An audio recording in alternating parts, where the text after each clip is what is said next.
এই গরমে আর কিছু মশলাপাতি মাছ মাংস কিছুই ভালো লাগছে না, একটু ভাজাভুজো করে নিলাম। তার জন্য দেখো বন্ধুরা, আজকে আমি সকালে ব্রেকফাস্ট নিয়ে বসে পড়েছি। ব্রেকফাস্টে আছে একদম গরম গরম রুটি, সঙ্গে লঙ্কা ভাজা, আলু ভাজা, বেগুন ভাজা আর একটা মিষ্টি। সত্যি বন্ধুরা, বাঙালির পাতে একটা মিষ্টি থাকলে তার মতো আনন্দের আর কিচ্ছু হয় না।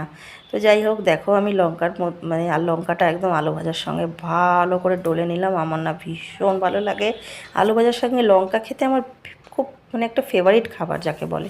বেগুন ভাজাটাও মানে ভালো ভালো লাগে, কিন্তু কী করব, বেগুন ভাজা খেলে আমার আবার একটু অ্যালার্জির প্রবলেম আছে, তো সেটাও আবার শুরু হয়ে যায়।